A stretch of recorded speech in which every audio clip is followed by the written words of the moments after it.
We have been taught lies. Reality is not at all what we perceive it to be. We cannot survive any longer by hanging on to the falsehoods of the past. Reality must be discerned at all costs if we are to be a part of the future. Truth must prevail in all instances, no matter who it hurts or helps.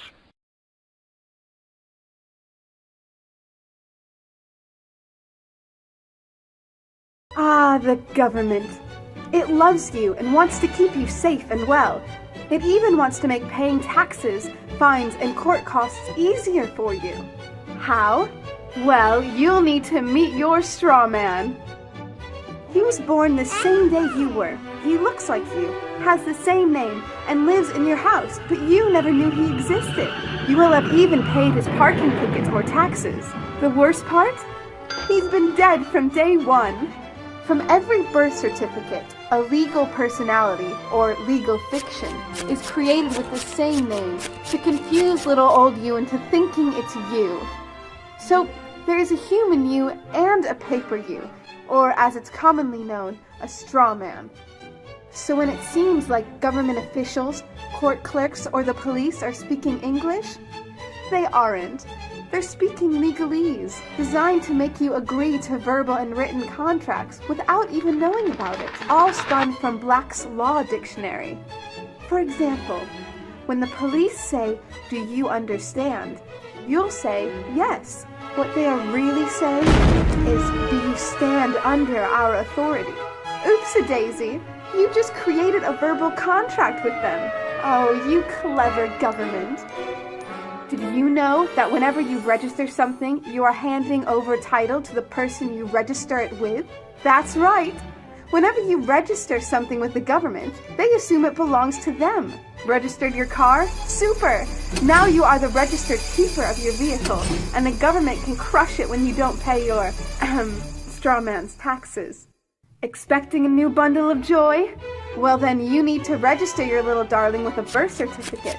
Then they can start the process all over again and create a new straw man for your little one. Isn't that great? So when Junior grows up, he'll be able to generate revenue just like you have. When you notify on your baby by signing the birth certificate, your child becomes a ward of state, and if the government doesn't like what you're doing, they'll assume it's okay to take the child away, or make new rules for things they don't like. Not enough school? Smacking your child? Shouting too loudly? Then it's off to social services for the little one.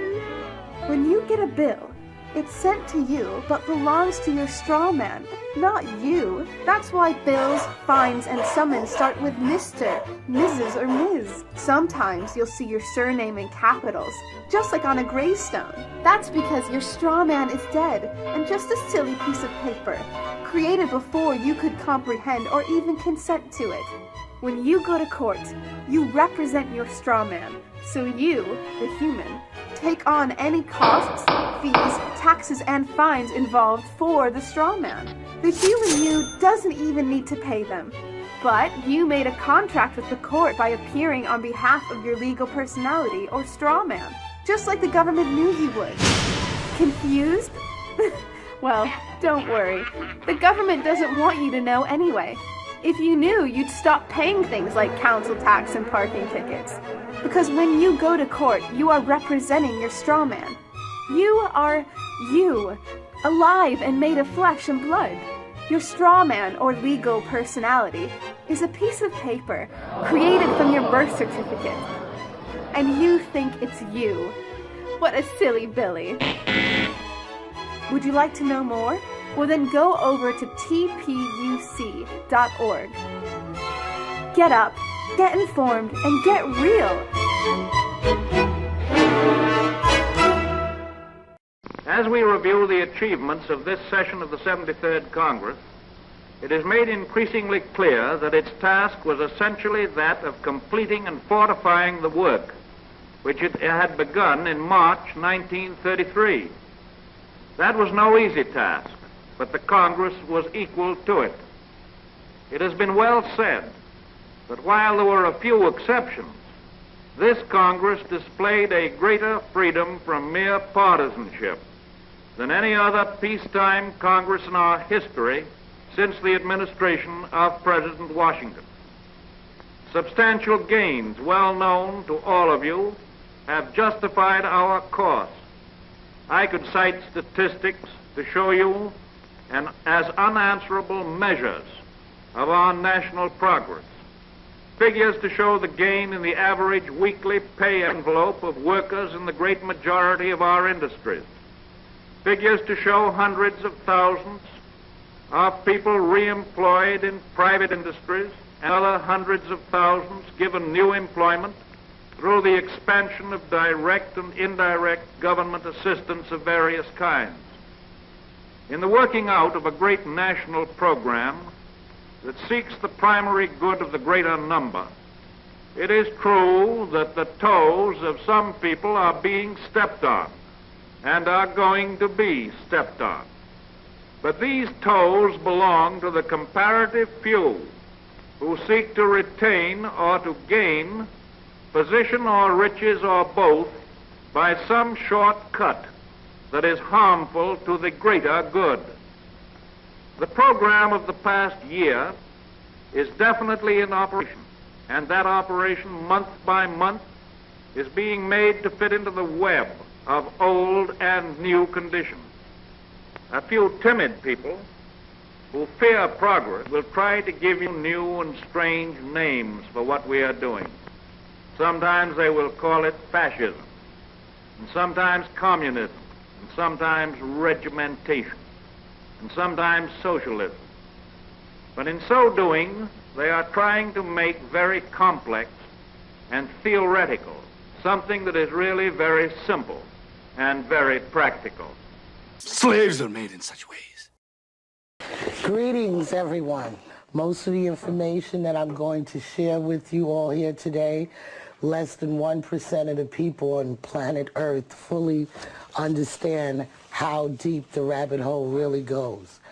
A lot of the information that I'm sharing with you is for your personal edification and further research.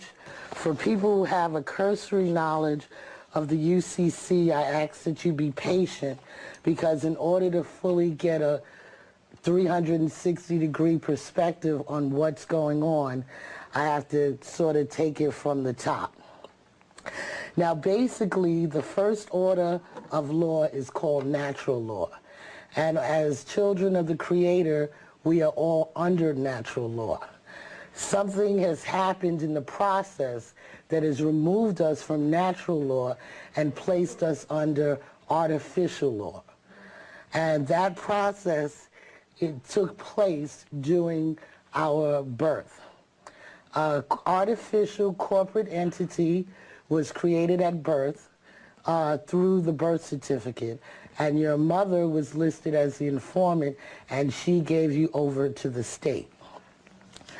And this is evidenced by your name in all capitals.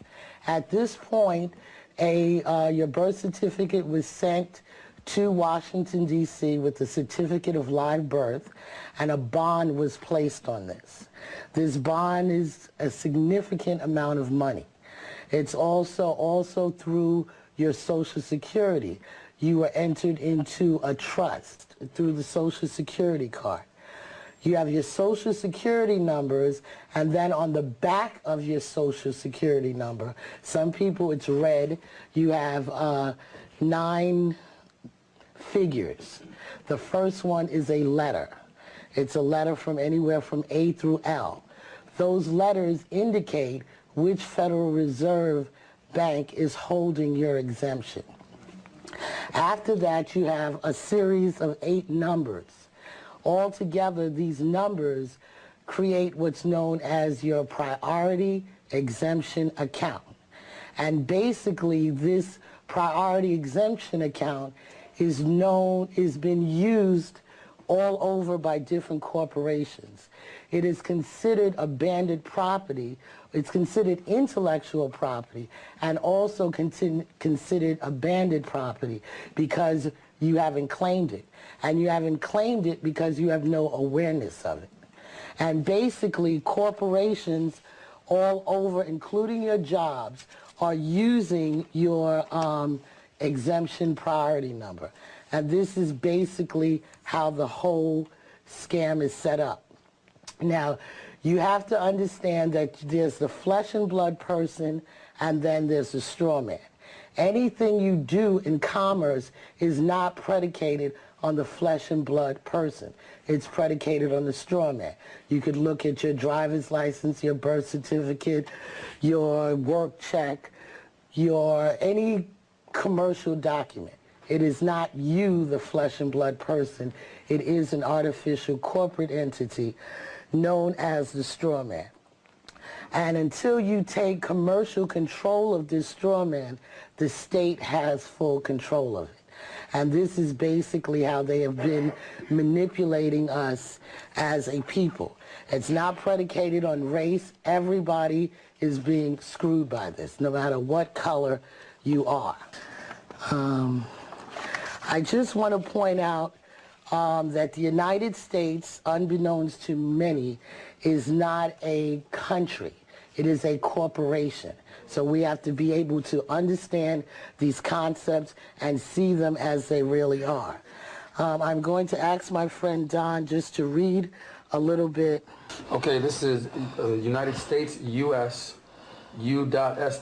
USA, and America. It means A federal corporation, Title 28 U.S.C., which is United States Code, Section 3002-5, Chapter 176. It is clear that the United States is a corporation. 534 Federal Supplement 724. It is well stated that United States et al. Is a corporation originally incorporated February 21st, 1871, under the name District of Columbia, 16 Stat. 419, Chapter 62. It was reorganized June 11th, 1878, a bankrupt organization per House Joint Resolution 192 on June 5th, 1933, Senate Report 93, 549, and Executive Orders 6072, 6102, and 6246, a de facto government, originally the 10 square mile tract ceded by Maryland and Virginia, and comprising Washington, D.C. Okay, excuse me. Go. I'm just going to interrupt as he reads. No, don't go nowhere. Originally, the U.S. just consisted of the 10 square miles within Washington, D.C. And through contracts, it contracted with different states to expand that name to the rest of the states. Plus the possessions, territories, forts, and arsenals. The significance of this is that a corporation, as a corporation, the United States has no more authority to implement its laws against we the people than does McDonald's corporations, except for one thing: the contracts we've signed as surety for our straw man with the United States and the creditor bankers. These contracts binding us together with the United States and the bankers are actually not with us, but with our artificial entity, or as they term it, person, in quotes, which appears to be us, but spelled with all capital letters. So it is key to understand that they are a corporation, and in order to have control over us, they had to create an artificial entity, also known as a corporation, to extend their power onto the flesh and blood man. And then when we sign these adhesion contracts that are not revealing the true nature of the bindingness of the contract, this is how we end up getting into submission into these corporations. I want everyone, when they go home tonight, to take their checkbook, to look at the signature line on the checkbook, where you may have thought was just a line. And if you take a magnifying glass and turn it upside down, you will see that it says authorized rep, all across the signature line. Because you, the flesh and blood person, are actually the authorized rep for the straw man, unbeknownst to you. So also through the birth certificate, through the 14th Amendment, that is the beginning of the creation of the U.S. citizen. U.S. citizen, as we've been taught to believe, is also the straw man, part of the corporate fiction. And we need to understand how this came into creation. Back in June 11th, 1878, which is the real birth date of the corporation of the U.S. This is why a lot of astrologers try to do a chart for the U.S. and they can't read it because they're using the July 4th date, which is the inception of the Constitution. But we're not under that. We've long been under that. That was part of the Republic. And they slowly moved us into a democracy and into a whole corporate structure.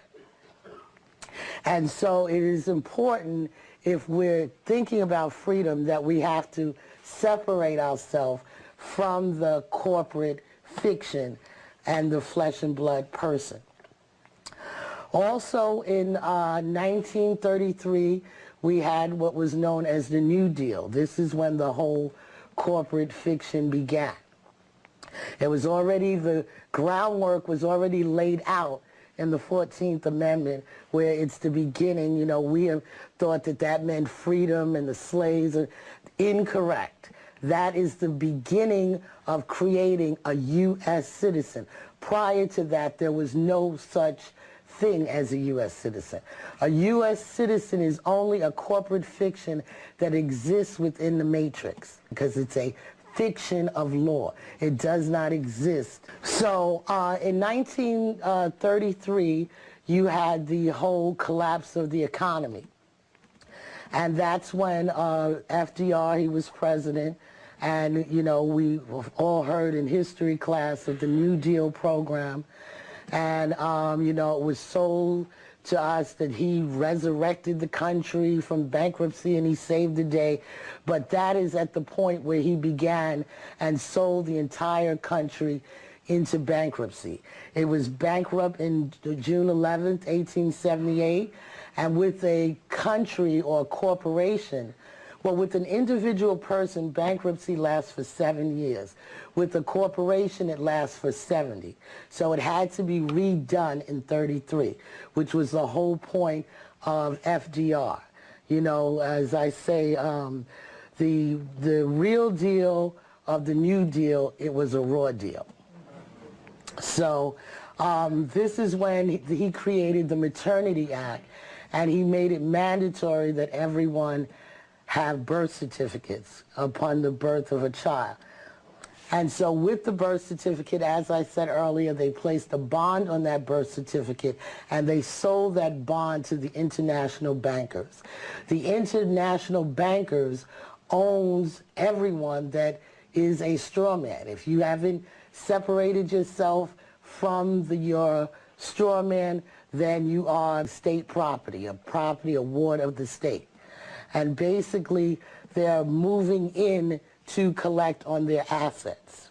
Through the creation of the birth certificate, they also removed all the lawful money. The Constitution says the only lawful money is gold and silver. And through the removal of gold and silver, that placed them out of alignment with the Constitution, and it made them a de facto illegal government. And this is how they came about with ferns, or Federal Reserve notes, which is an illegal form of money. But however, to protect themselves and to have what's known as plausible deniability in case any of us woke up to realize that we're using illegal money according to our very Constitution, they erected a plan known as HJR 192. So they had everyone bring in all their gold. You had a certain amount of days to go to the bank and bring in all of your gold and silver. And then we began the use of ferns, Federal Reserve notes, which are currently not backed by anything. This is money that we're all striving and killing ourselves for is nothing more than another debt instrument. It only has value because it's perceived to have value. And this is why they're panicking with the Homeland Security and all of these different things, because as people wake up, they will realize that these ferns that we've been using is useless. It's another debt instrument, and it is not backed by anything. So with the creation of HJR 192, it's set up where the sovereigns would be able to discharge all their debts, public and private, by using their exemptions. As I explained to everyone earlier, the exemptions are the numbers on the back of your Social Security card. Unfortunately, it has taken us at least 70 years from back then to figure out how to tap into your exemptions, because there was never any instructions or any information as to how to use your exemptions. Only major corporations basically have been tapping into and accessing your exemptions, A, because you haven't claimed it, and it's considered a bandit property. So in this HJR 192, there was a remedy so that should the people ever confront the government for treason by not using lawful forms of currency, they had a plausible deniability. They're like, well, we gave you all HJR 192 to discharge your debt, but, you know, if you never figured it out, that's, you know, your problem, your concern. So this is basically how they covered themselves to introduce this fictitious form of money. Now, we have to also understand one of the things we've never been taught in this Prussian school system is how to navigate commerce. And one of the key things is that we have to keep in mind that the U.S. corporation is under a bankruptcy. And under a bankruptcy, all the commercial rules change. It's actually the reverse of everything you've been taught. And this is one of the reasons why we've had so much difficulty. Some of it I have to read because it's very technical and I don't want to bastardize the information by not being clear. Okay, this is the United States Congressional Record, March 17th, 1993, volume 33, page H, 1303. In red, it says, "This is important." Speaker Representative James Traficant, Jr., Ohio, addressing the House. And it's in quotes. "Mr. Speaker, we are here now in Chapter 11. That's bankruptcy for all who don't know. Members of Congress are official trustees presiding over the greatest reorganization of any bankrupt entity in world history, the U.S. government. We are setting forth, hopefully, a blueprint for our future. There are some who say it is a coroner's report that will lead to our demise. It is an established fact that the United States federal government has been dissolved by the Emergency Banking Act, March 9, 1933, 48 Stat 1, Public Law, 89-719, declared by President Roosevelt, being bankrupt and insolvent. HJR 192, 73rd Congress, M. Session, June 5, 1933. Joint resolution to suspend the gold standard and abrogate the gold clause, dissolved the sovereign authority of the United States and the official capacities of all United States governmental officers and departments, and is further evidence that the United States federal government exists today in name only. The receivers of the United States bankruptcy are the international bankers via the United Nations, the World Bank, and the International Monetary Fund, or the IMF. These entities all own everyone's straw man, and they're in the process of getting ready to cash in. All United States offices, officials, and departments are now operating within a de facto status. De jure would be a real government. Right. De facto is a fictitious, insolvent government. In name only, under Emergency War Powers Act, with the constitutional Republican form of government now dissolved, the receivers of the bankruptcy have adopted a new form of government for the United States. This new form of government is known as a democracy, being an established socialist communist order under a new government for America.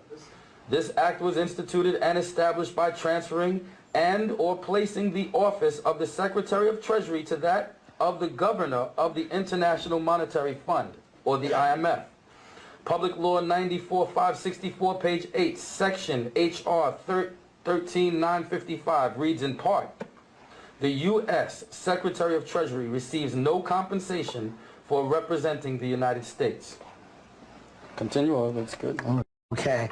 Well, okay, I just want to define principle because we are in a bankruptcy. That's why it's key. You have to understand all of these corporations are insolvent. The only real money out there is you, is me. That's it. Because we're under insolvency. But because they're under admiralty, colorable jurisdiction, they get to flip mode it. And they're actually using your exemption. I wouldn't suggest it unless you fully understood what you were doing. But if you were to ask to see their 1099, 1096, OID, INT, and PTR, you will see that your name is listed as the principal, the fiduciary, the creditor, and the principal.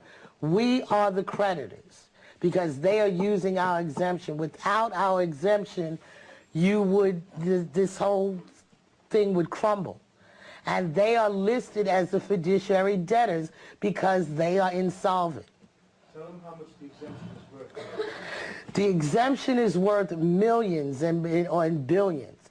And we're at the point where we've been studying this and researching it, and we finally have dissected how to tap into our exemption by using an international bill of exchange under the guidelines of UNITRAL.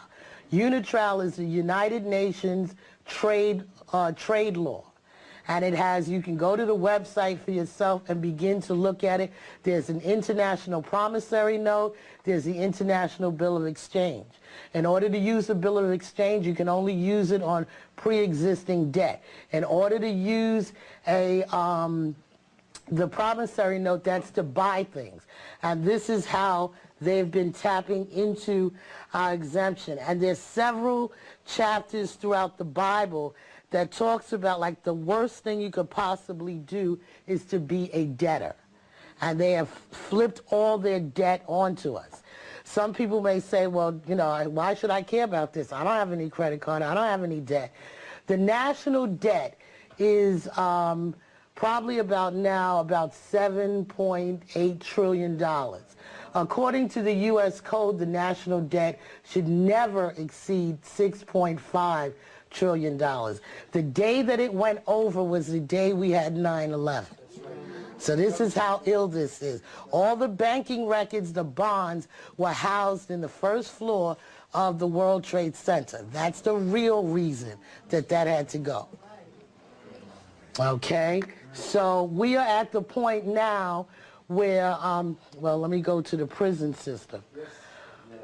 When you're stopped by the police, they're putting in their computers all updated, latest state-of-the-art stuff.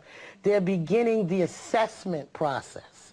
They're putting you into the computer, your Strawman into the computer, and they're going through your exemption, but through the cops, they wouldn't, it's not listed as an exemption. It's listed as QSIP or auto tryst number. So when the case goes into, you know, you say you're arrested, it goes to the court, immediately a bond is placed on those charges for X amount of dollars. There's really no such thing as criminal charges. All charges are civil. It's all about the Benjamins. Even murder goes for $4 million. So if you can discharge the debt, the criminal charges, thank you. If you can discharge the criminal charges, there you have your get out of jail, go free card. And that would be done through a bill of exchange. Now this, I'm making it seem very simple. It's not. But I just want to, it can be done, but it's not a simple process. You know, we know of one guy who's gotten 12 people out of jail already just using this process. You would begin putting in a letter of rogatory, which would show that you're a foreigner, you're the flesh and blood person, and you're foreign to the corporate jurisdiction. The one thing everybody can start doing today is whenever you sign your name, just sign agent behind it. That does not make you liable for the straw man. That, you know, either agent or trustee. And whatever, some places may not allow you to do it because they know that they can't bag you for it later. But the most important thing is that I encourage and employ everyone to begin doing their own research. Being free is not free. Being free is not easy. But this is why they've created the Homeland Security, where basically, you know, farting in public could put you in jail under some code. You know, they're doing things that's criminalizing everything. They are preparing because they've made so much money on the bonds in the prison system. When you go into the prison system, they use your bond, they tap into your exemption, then they're pimping you inside by having you make all these things that they sell in the commercial world. And this is really what's funding the war in Iraq. And the prison system is funding the whole enchilada. And also, because they're making stupid money doing this, they're now wanting to expand it to the general public. Because even though you may not have personal debt, every U.S. citizen is responsible for about 30,000 of this national debt. And this is why they're having the concentration camps. Everything is being prepared. You're seeing they're fixing up the streets, so they're reinforcing it so the tanks can come through. And they're doing doing everything to prepare to make more money on the whole entire population, because unbeknownst to them, they are responsible for the national debt. So it's critical that we begin to think sovereignly and begin to start to separate ourselves from the artificial corporate fiction. So at the very least, you can begin to start to sign as agent. So for future debt or whatever, they cannot physically attach that to you.